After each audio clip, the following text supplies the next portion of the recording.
but they paid for it because you killed Dolph, right? Yeah, well, that was your compensation, right? See him said, well, yeah, they gave the attorney $50,000. Yeah, because I killed Dolph. You dead. He was an exec of that company. That's your brother. That's finna get, that's next. Watch, remember I told you. Show your face. Show your face, please, with sugar on top.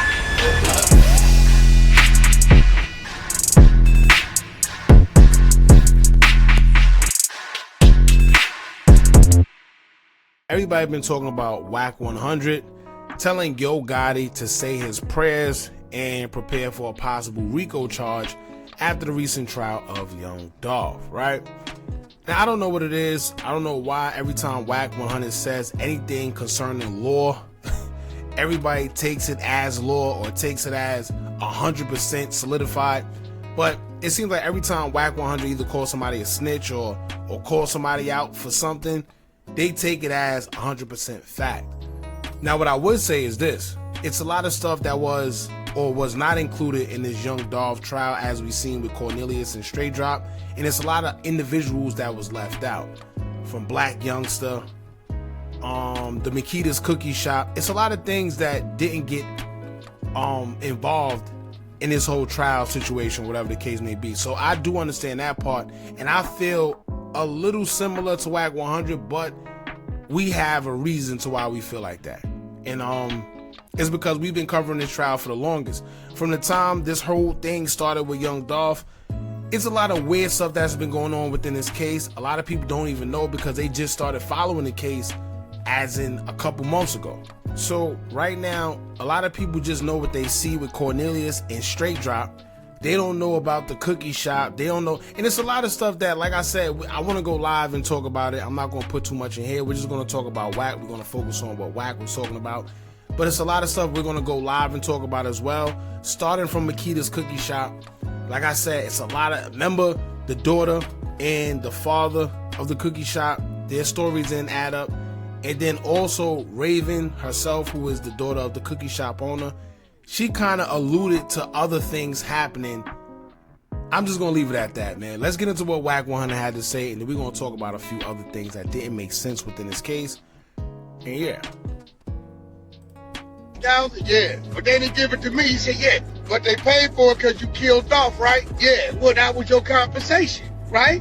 See him said, well, yeah, they gave the attorney $50,000. Yeah, because I killed Dolph. You dead. He was an exec of that company. That's your brother. That's finna get, that's next. Watch, remember I told you. Well, wouldn't it be smart to blame it on the dead man, though? No, he was part of the company. They saying CMG, they're going to classify it as a game. They're going to try to thug it. Now, let's do the math. CMG and PRE shooting at the, the back in the Carolinas. Motherfuckers doing songs, shot the Sprinter 100 times, bulletproof. Yo, Gotti, say your prayers. You better say your prayers. You know they coming, don't you? You know they coming, show bro. Hey, bro, that nigga got up there and said, they said, didn't CMG pay for your attorney fee? Oh, so let me comment on that. And he actually does make a point. I didn't watch this before I'm doing this, so this is my first time hearing that as well. He does have a point, and I'm gonna tell y'all why, because we made this point before.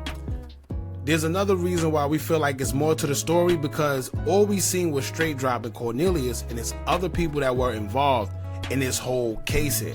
Like I said, we only seen Cornelius and Justin Johnson. Now, when it comes to Cornelius, remember, he said that Govan Hernandez snitched already.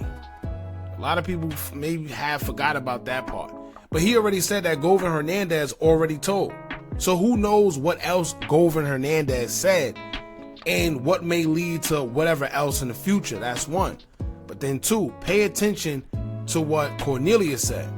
When they asked him about the $50,000 and about the lawyers, Cornelius claimed that $50,000 was given to the lawyer to represent, I think, Straight Drop or whatever the case may be. And he said that it came from CMG. Now, why is this important? Because everybody keeps saying, well, he could just blame it on the dead. Yeah, he could do that too. However, he was very specific this time when he said that it came from CMG. He didn't say Big Jook. he said that $50,000 came from CMG for the lawyers.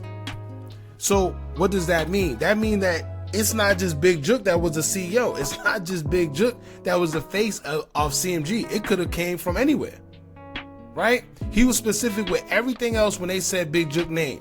They said that Big Jook paid the $100,000 or told them that they was going to get $100,000. They said that Big Jook was the one that tried to orchestrate everything and put it together. But when it came to saying where the money came from for the lawyers, he said CMG. Now, what also happens is, if the feds pick it up, I don't know if they will, because like I told y'all, this was like the fastest trial I've seen in recent years when it came to rappers.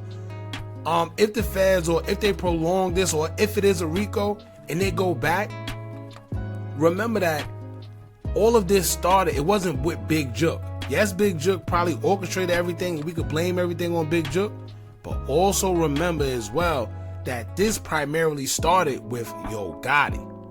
There's plenty of interviews where Young Dolph explains that it didn't start with Big Jook, and in fact, him and Big Jook was cool prior to Yo Gotti trying to sign him, and then when he decided he didn't want to sign with Yo Gotti, suddenly they had a falling out, and then he became enemies or rivals with Big Jook. However, they had a relationship prior to that.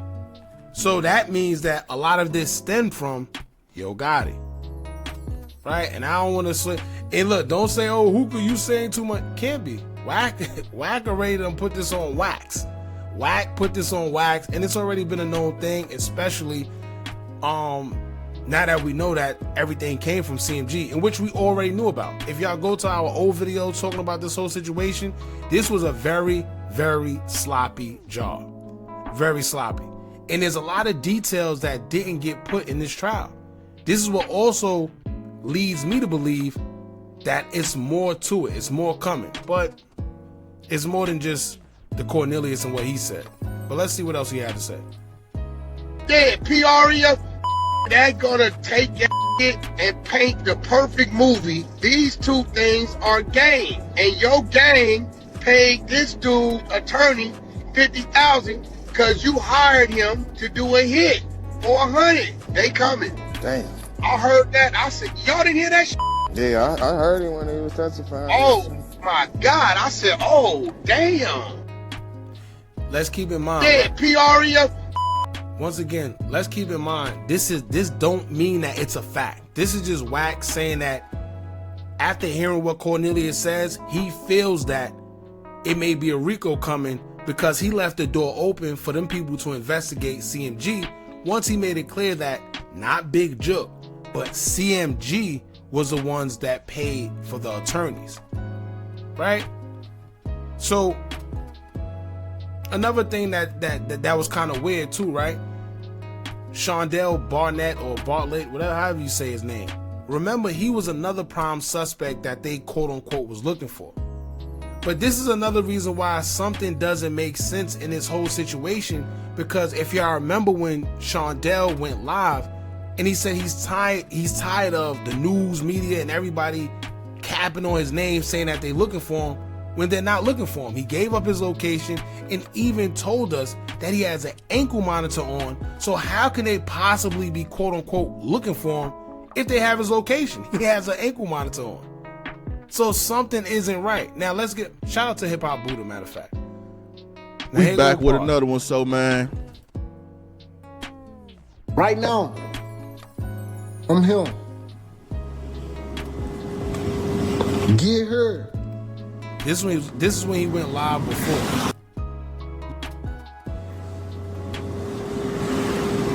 Hell, they looking for me. I'm all tricking this child for them. Folks ain't looking for me.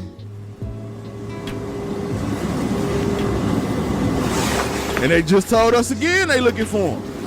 Recently, they said they looking for him again. Even after the trial, they claimed that they were looking for Shondell again. And once again, it doesn't make sense because, like he said, he has an ankle monitor on. So how are they looking for him? And he says he's been locked up at least 2 times after they claimed they was looking for him. So how hard are they really looking for him? Let me see. Here's another part. To tune in.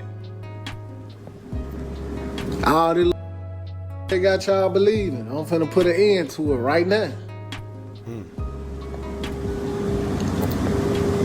Hell yeah, them folks. They cap it. All that they looking for me, this shit. I done been locked up, done bailed out twice. And I ain't came and got. So now keep in mind, right? Look at this. Things that just came out. Let me charged in the case. WREG Shay charged in the case. Fight for justice and verdict was read.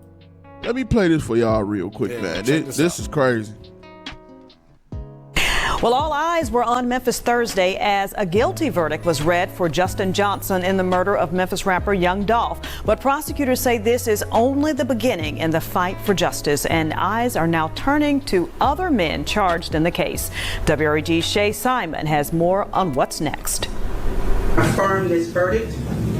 As to the first-degree murder, I sentence you to life in prison. Moments after a jury found Justin Johnson guilty Thursday on all 3 counts in the murder of Memphis rapper Young Dolph, this cryptic post was shared to Johnson's Instagram, saying they can throw away the keys before I ever eat the cheese. Now remember, we spoke about that too. He said they could throw away the keys before I ever eat the cheese. Which means that Cornelius isn't the only one that has information pertaining to the case that could bring others down. Right? You ate that life, though, nigga.